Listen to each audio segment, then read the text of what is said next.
ko agahenda kazatwica tukiyahura. Izi ni miliyoni zirenga 70 zihiye tuzireba. Niba hari ibyo tutujuje ntibadufasha kubyuzuza. Ese niba bitanakunda ntibareka tukisenyera. Atakinga Scovia, Swadi Muteyezu na Rwanda Youth Arts. Ibi si ugusenya Clement, ibi ni ugusenya umutima igihugu, kandi umunsi umwe amateka azahinduka. Ibyo meya cyangwa undi yakora byose nta kizambuza kubaka u Rwanda twifuza. Aha niho naje kuba tagged n'abandi. Amakomenti araza ari menshi, ahita nazamo na wundi w'umujyi wa Kigali, umuvugizi Macrodina. Macrodina angaha yasobanura ibintu byose uko byagiye iki kibazo cy'imuzi. mwadusomeye tag ya inani commentaire ya Macrodina niba ntabwo ari commentaire bro, yaje asobanura ni reply yashyizeho. reply yaje noneho arayikora, arangije aragenda ayikora no mu Cyongereza asobanura ikibazo uko kimeze. Urimo kumva erega buriya reka nze kubwiza ukuri Kebenike, uburyo uri gusoma iyi nyandiko urimo kumva, erega buriya demo usomamo ikintu ushobora gusoma inyandiko ikigaragaza ko that person is a victim. That motherfucker is not a victim. Is not a victim. Reka nkubwire nani Kebenike, igihe cyose umuntu ashobora kwifatira ubutabera mu biganza bye kumva ko araza hano aravuga ko urubyiruko rudafite ahazaza nyamunsi, ni nabwo ko urubyiruko rudafite ahazaza. Urubyiruko rurenganijwe rute? Aha ngaha nuza kwitegereza ntago bazi. Niyo mpamvu ureba hano mu byo yakoze birimo ibinyoma bikabije. Aha ngaha bari kuvuga ngo mu byaha ari gukekwa. Genda urebe tweet zose reka ngenda nakubwiye. Genda urebe tweet ziri gukorwa. Ngira ngo urabona ko aba tips bose ngenda ntabwo nyitwitinga. Ari impamvu yatumye mpagarika gutwitinga, kandi urabizi no kuva mbere space ntabwo nashatse kuyikora kuko ndi mu kiruhuko kugeza igihe nzumva ngomba kongera kugaruka mu kazi, kongera kuza kubashagaraza. Ariko nuza kwitegereza nonaha jya kuri Twitter urabona byose ko amaze no direct. Abana bari kwandika direct, urabizi ko baba bategereje ngo ibintu bigende fresh. So this dude Kebenike gufata bya bihuha na kwa guca ibikuba bisanzwe akora muri showbiz agashaka kubishyira ku nzego z'ubuyobozi, this no gonna work. Ntabwo ibyo byakora. Ntabwo social media zizaba intwaro yo guharabika no gusenya no guca ibikuba. Ku buryo aya masaha abaye urubyiruko ku buryo dore nk'icyo kintu atagize minister.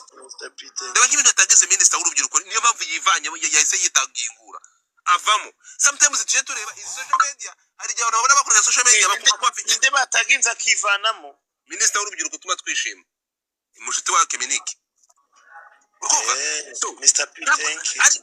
So uri kumva sometimes so fucking disgusting. Tekereza ko igihe cyose tutaramenya singuke ese Kebenike nkubaze. Kebenike ndakubaza. You are a big influencer on these platforms. Uri a big influencer and you know that. Ndakubaza. Apana kuri iyi. No, but the Twitter is a big platform than this one. Nagisa shakumbaza kabate nk'uyu muntu uko namuzi ibyo ndabe. Yego. Tugenda gatoya rero kuvuga n'iki ngiki. Kebenike wowe urabizi. Twitter it's a fucking sensitive platform.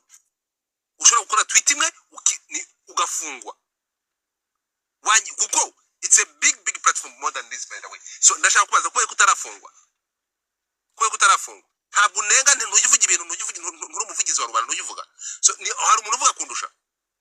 Ikintu kiriho ni kimwe, ntabwo ushobora gufata ibi ngibi nibyo nakubwiye kuva na mbere. The same urashaka guterura bya bigambo mwakoreshaga kuri mu YouTube yanyu. Ukaza ushobora kuza ugafata ikintu kiremereye ukagikubita kuri Semuhungu ari ikintu cy'ikinyoma. Ni urugero ni gutanga, ukaza ugafata ikintu gishobora kwangiriza izina. Tuzi ko Bruce Melody ari gutegura ibitaramo byo kuzenguruka igihugu Kebenike. Umuntu agateruka hari akaza agaterura ikintu akagikubitana ngo umuntu yawunze igihugu. Icyo kintu.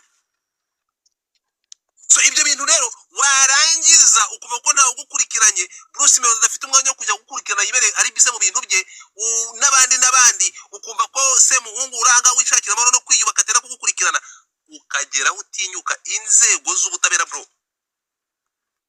ukageraho ugenda ugafata urwego rwa polisi ukababwiza kujya gusenyera abaturage bashinze kubarinda nose niyo kutari kumura rubanda nose izi social media tutazikoresha gute abantu bitwa ngo umuntu agizemo aka-influence gatoya azikoresha senya kuba bitarahuye tunarike miniki muri iki kintu abantu bagomba kumenya ni kimwe umva se Godfather ikintu abantu baba bagomba kwigaho ni kimwe nuko kuba kuri social media ni ukumva gashyira mu gaciro gasubiremo ugashyira mu gaciro yego ugashyira mu gaciro kandi ikindi ntabwo uyoborwa n'amarangamutima ikintu kikubaho nese uzi ibintu biba byaratubayeho twege ku buryo uramutse unabivuze hari umuntu ushaka no kuvuga ati noneho Keminike yasaze ariko kubera ko ngewe naje gutekereza ko ubuzima nicyo cya mbere kibanza mbere na mbere kuba nicaye nkaba ndi kureba Kongo na Jamaica nkabona Kongo irakomeje nicyo kintu mba numva nishimiye kuruta ibindi byose nta kindi cyakindebaho so iyo umuntu ayoboye n'amarangamutima byanga bikunze ari ikintu kibi kimubaho ariko nyine akumva ko always n'undi azaba ari victim sibyo hari abantu bumva ko baba ari victim ku kintu cyabaye ariko mu by'ukuri ari bo bakikururiye kuko urimo urambaza ati ko ngewe maze igihe Twitter ni sensitive platform iyo ikintu cyose ushyizeho nyine abayobozi bose barakibona buriya kuri YouTube abantu baragenda bakavuga ariko ntabwo bafite umwanya wo gusesengura ndakumenyesha ko ngewe ari n'igihe nshaka kuza nkafata nk'akantu hano kari gutrending ariko kari somehow ukuntu banyine umuntu ya abuse inzundi nk'agapostinga then nkaza kubazwa address zabo bantu kandi nkaba kugira ngo ntaza kumufatanya cyangwa nkaza gushaka izo address kandi nkazibona kandi ba bantu bagakurikiranwa kandi bikarangira nyine bisa nkaho ari ngewe wabateye gufungwa cyangwa gufatwa ariko mu by'ukuri ntago ninjye babigizemo uruhare nuko nanjye nabaye oblige kuko ngewe nakabonye mba numva nyine ntago ari ikintu nagakwiye muribuka umwana wigeze kuzajya aza nk'hano kuri Facebook kuri TikTok akazajya yako mu mva z'abantu yarangiza akavuga ngo kuki nguyu yapfuye agasigara uyu nguyu sinzi niba iyo content mwarigeze muyibona umwana yaragendaga akajya nko kumva ya Jay Paul akavuga ngo kuki Jay Paul yapfuye agasigara akahita avuga izina ry'umuntu utarapfuye wenda nyine usa nkaho ariko ari barakora cyarabaye abana bararakaye rega sinzi ibintu umwana yaragendaga yagiye yigeze kujya kuri kumva ya Yanga akazajya yicaraho nyine we yarebaga abantu bapfuye ya Buravani nabande akagenda akayikoreraho yarangiza akavuga ngo ni gute Buravani yapfuye uyu nyine agahita avuga undi muhanzi nyine we agasigara kuki Buravani yapfuye Keminike agasigara oya nagwe yahitaga avugaga undi muhanzi nyine uririmba nabi n'urugero cyangwa agahita ajya ku munyamakuru wapfuye agahita avuga kuki uyu munyamakuru yapfuye uyu ngo yagasigara nta mu influencer urafariga aba influencer baracyari bakeya urafungiye ariko kuki Keminike yapfuye gufata agasigara iyo content yari mbi cyane yakajya nko kumutinganya akavuga ati kuki se Mungu yapfuye gisa agasigara so n'urugero ndi gutanga ntabwo ntabwo ngiye kukubeshya sinjye no kugira ndi mu bantu bamaganye icyo kintu ndi mu bantu bagipostinze niyashaka bazagire ndi mu bantu bagipostinze ndetse mbazwa na address abo bantu njya kubashaka ndabatanga pe ntabwo ngiye kukubeshya koze byari very discussing byari bibabaje byari binateye isesemi ndeba iyo content mbona ni content iteye isesemi kabone niyo waba ufite ikintu upfa n'umuntu ntabwo wagakwiye kumwifuriza gupfa hari ubundi buryo wagakwiye kumwifurizamo nyine guys mutapinga screen icyo gihe rero nicyo ngicyo ndi kukubwira ni ukuvuga ngo Twitter ifite hari ukuntu nyine abantu bashinzwe kugira ibyo bakumira ariho baba bari ku buryo igishyizweho cyose baba bakireba ndakumenyesha ko nka disclaimer iyo agenda nk'ibi bintu akabivuga kuri channel ye ya DC TV akabivuga akajya hehe nta n'abantu bari kubaha attention nyine bari kubireba nyine bakaba bati ni bya bindi nyine ni bya bindi by'abanyarwanda bya bindi by'abayobozi nyine nuko babaye. hari ibindi bintu bibyihishe inyuma ku makuru mfite. Birashoboka. hari ibindi bintu bashaka kubivugira hano. Aya makuru buyagumanye ndayagumanye udafite kuragurika, ariko hari ibindi bintu bibiri inyuma. hari ibindi bintu byihishe inyuma birimo injari. oya bituma akanyenyeri kabyibuha. aho ngaho umenya ko amashanyarazi azatuma abantu bakina cyane. Nzarya duke twanye rya umenya ko urimo uragana habi. Yego urabizi ibisanzwe ngo dufadiyo hari inkuru nk'iyi ngiyi konkurudinga muri ubu buryo. nagenda itegeko rimukurikirane, nibasanga icyaha kimuhama muhe nyina agenda bihanurwe, nibasanga icyaha kidamuhama bamurekura garuke muri sosiyete. nuko mbikora turi kumwe. nibasanga icyaha kimuhama abiryozwe nta muntu nibasanga bidamuhama aragaruka muri community. turi kumwe. ariko ibintu yakoze Keminike washyizeho comment ko yakutaginze oyangiye na why rega ari ibintu bitakureba subishyiraho comment. you see Keminike none se ko abantu gutangira ukareplyinga cyangwa ukagira ko ugashyiraho comment. rega biterwa n'ibyari byo nago ibaze yatangize minister w'urubyiruko aravuga ati mu izina rya Yesu shindwa. ubwo niba n'abantu batabizi bagenda babireba. iyo umuntu bashyizeho hando ikagomeza igasa ikaba umukara nyine nyirayo abayikuyeho. ikaba umukara abayikuyeho. you see lazima utapinga screen. bivuze ngo minister ni nkaho avuze ati ntukabura urubyiruko rwanjye. ubundi iyo yikuye ahita akubwira ngo njye ntago ibi bintu nitandukanije nawe ntandukanije nawe ntabwo yavuze ngo minister nkatwe urubyiruko rwawe. iyo yikuyeho ni nkaho amubwiye ati wakabonye ukuntu gasa. yego nabibonye.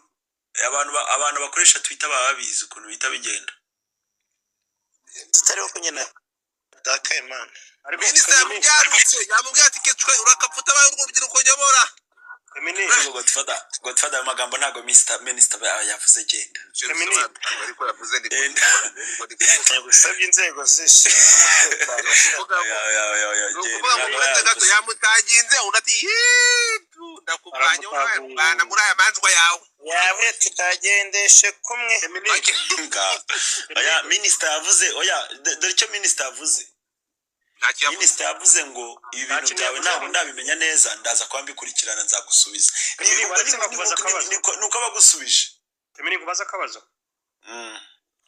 nubwo amakuru yose mvuga ngo ntabwo ari umwanya wayo. utu tunyenyeri turi kwimukira mu influencer no muri YouTube. mwabwiye aba bahungu bakamenya ko utunyenyeri iyo twakanzwe ari inzira mbi baba batangiye. nyine iyo wanze gukora cyangwa ngo ukore umunwa nk'uko Godfather yawukoze birangira nyine uko nguko. rega hari abantu batunzwe no gukora. ugakora Keminike urugero utanze ntabwo ari sawa wamacu. Godfather ibyo byo tujye tubyemerana nta n'umuntu ukurusha pe. tujye twumvikana. abantu hari igihe bajya bambaza ngo ni gute ngo mvugana na Godfather ngo gutyo kandi ngenda muzi. ibintu rero iyo wanze gukora nyine ukayoboka inzira erega bariya bose bakoreshwa utunyenyeri si uko ibintu abavuga biba biri ukuri nyine niyo ndi bimukoresha. jewe hari andi makuru mfite ariko ntashaka kuvugaho.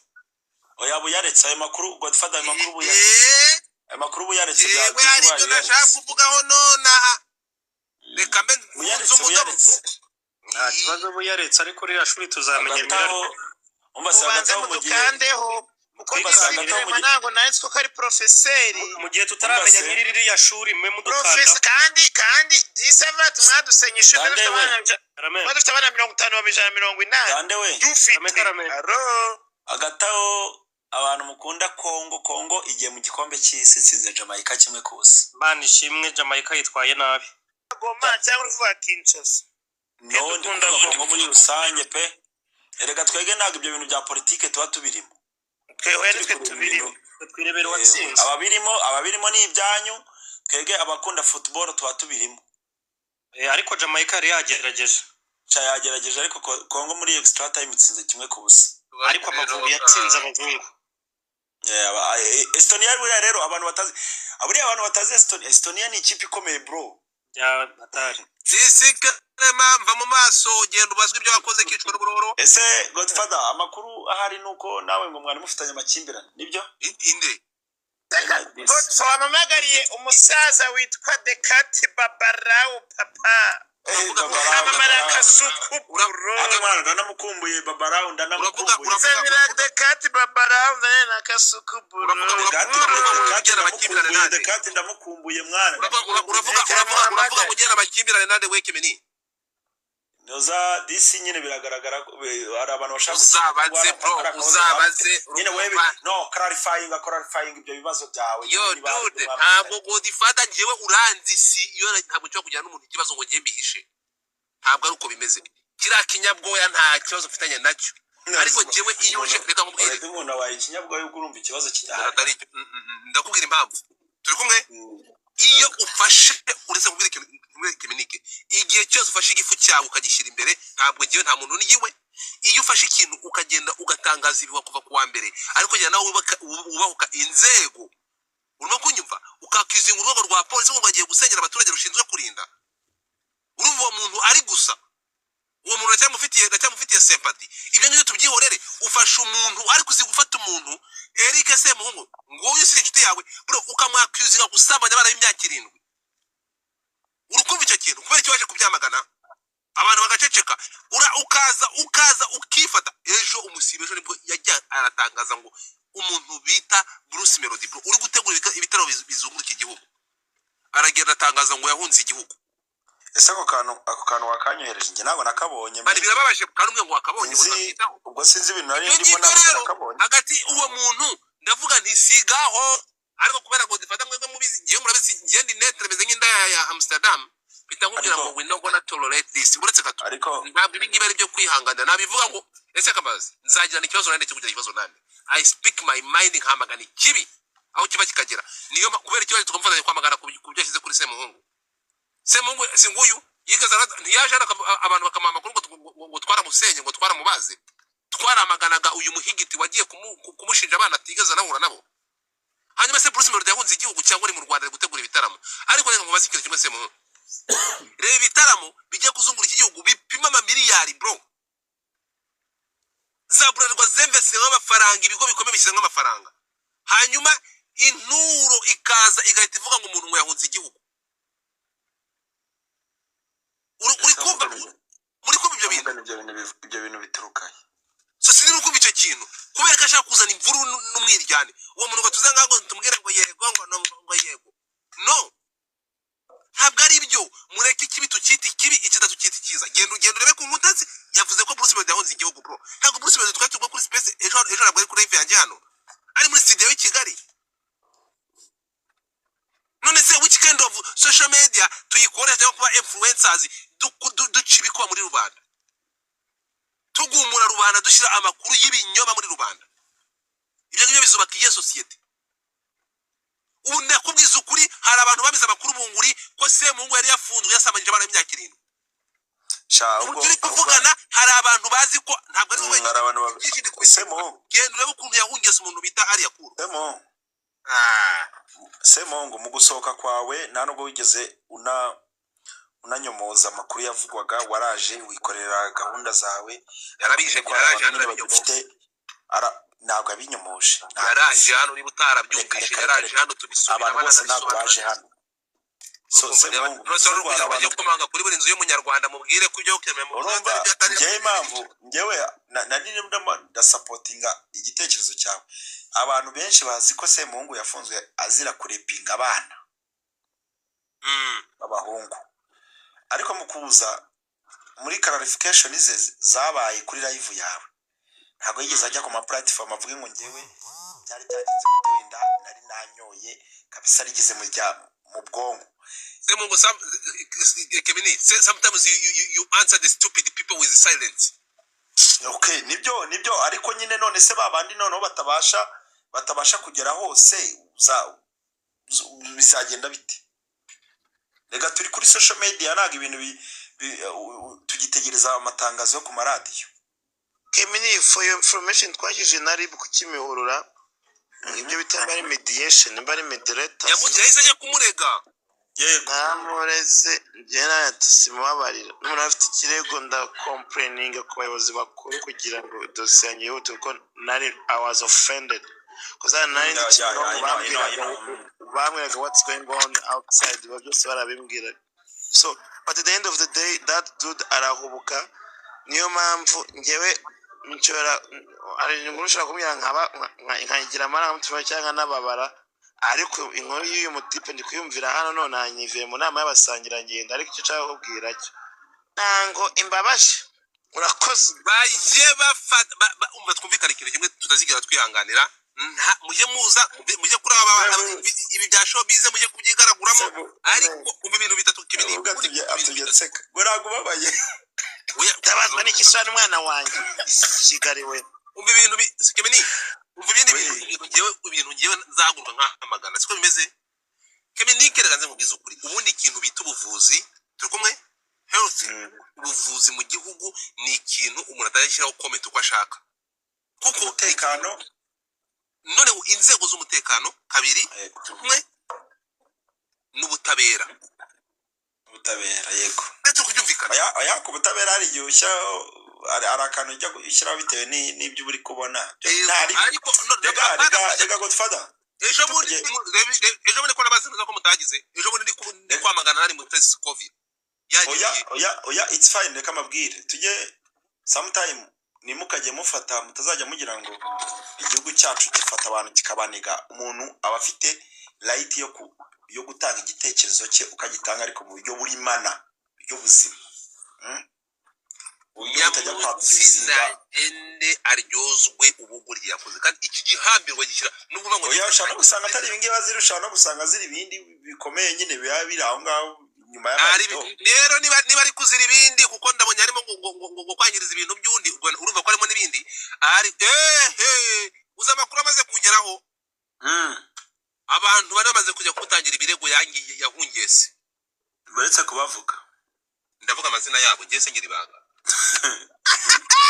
semu genda usubukurikire ngo bombo clad, ariko abantu nabo kubona umuntu baratinya barasuzugwe ngarutse so ikintu uvuga ni iki ngiki abashobora kumubaza bakamurekura agataha. Bashobora kumubaza bakamurekura agataha.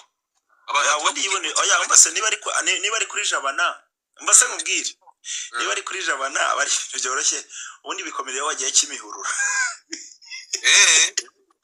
Kimihurura buriya niho ugomba kubata ibintu bashobora kumurekura agataha araza gutaha. Barana abantu bo kuri secteri baba barimo baragukurikirana wenda bitewe n'utuntu tw'amanyanga, ushaka no gusanga wenda ari n'akaruswa kabayemo barimo barubakamo hariya bagatanga rero nani Keminike iyo byagezaho bavuga ngo arakekwa kwangiriza ikintu cy'undi ububasha bw'amategeko. Reka nkubwire kugira ngo umenye ko ibi bintu biba biri seriye. Ariko yinjari nyuma Godfather mu gitari wabona igihe cyanditse inkuru bagihaye ngo publishing ibyo ngibyo biba biri aho ngaho nyine biri nkuko biravugwa nyine tu. No, ariko Kemini Jabana na Kimihurura ni urwego rumwe nabyo mujye kare uri Jabana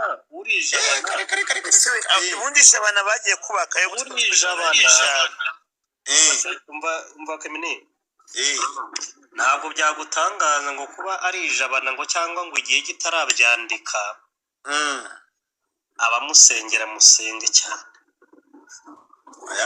musengera agasengerwa ku bamusengera sibiki asengerwe nabo yandika ngewe yemba ndi kubera ko najya nifuriza umuntu ibintu nk'ibyo mba nifuza ko kugira ngo mba nifuza kugira ngo nze gusanga nyine ari bya biravugwa bya ba Godfather nyine tu mba nkubwire rero urumva erega nawe umufunga mutwe erega nawe nuko nanjye ndamufunga mutwe ariko wumva nago nge nari uzibe nungera n'abazagukona dore bazankona se ninjye wa mbere wabukoma Dominique nturuzi kuna kubwiye ngo ku butabera ngo ushobora gushyiraho komanteri Dominique amagambo yandika kuri Twitter aba yayabaze nawe mbere yakoraga yerega yarize yarahuguwe mwana yagiye mu mahugurwa oya sande karame buriya rimwe na rimwe mu bintu abantu mugira inshuti mujye munagira n'inshuti z'abayobozi bakomeye hari n'igihe nshaka kwandika ikintu nkajya kubona nkabona umuntu ansharinze ngo iki kintu dore cyagwana kuri iri tegeko yego ahita zikuraho Dominique ni kubera ko mba nayishyizeho nyine numva ko narindi free yo kucyandika uzi tweet Dominique asiba Godfather umunyamategeko akanyandikira akambwira ngo iyi tweet bakureze wafungwa imyaka 5 mu cyumweru ashobora gusiba amatweet nka5 mu cyumweru Dominique ayo ngayo urayasiba se nose utayasibye ubundi ahani biryamye ubuharyamye yakosha urakoze cyane so rero urukumva Kemini bira bintu impamvu wowe urimo kumva kandi uzi kuri ikintu baru nta miyaga ariko agera tambonera di kurogorera abakintu ibaza aho watinye gusubiza kuri la tweet bagutangiza ugaceceka uya rega ari nibyo ureba ntubikoreho ntago yabikureba ari samo ndajya gusubiza ngiye nagira isamo mu mujyi wa Kigali urakoze cyane tumbwire baje bazamenyera se muhungu bazamenyera abantu nk'abandi bazamenyera Godfather mujye mugera ku nzego mucire birarura mu bera banyuko man rose bajya ku gihugu kibe nk'Uburundi kibe nka Kongo barashaka kugira ngo igihugu ejo tuje tubona umuntu afata umupolisi amufima mukubite baje banabirasa no man igihugu kugira ngo kibe gifite umutekano gifite kibe kibazo uko kimeze na message onyereje ni yande ninde wandikaga ya Emma Claudine ari gusubiza kira kiwerewere avuga ko ibyo yakoze atari byo yabeshe rubanda yabeshe abanyarwanda yahubutse arasobanura ikibazo kiri ya myubakire n'ukuntu banyonyije n'amategeko arabisobanura ngombwa byose uyu n'umuvugizi w'umujyi wa Kigali arabisobanura neza abaturage beza nimwanga muzabeza ku gahato kuko ntago mujye muri kugwa bugorye pro mujye muza mumenyerane hano mufate ndetse mu mucunaguze mu mukubite hasi muterure hejuru ariko muri kumva mumaze kubyimba umutekano maze ko barabe ku buryo uje kunze ukazifatira ku gahanga urakafatwa wiba ubona to ibingibi mu bantu Dominique wowe urabizi wahuye nabyo cyeke cyane urabizi ntabwo social media ntabwo zigiye kuba izo kuza ku oya kuno guhaga kubi mureke twinjire mu makoyini abanyarwandakazi mu nkanda dore gift gallery yanjye uyu muntu twarabivuyemo kandi turayirangije kandi kuri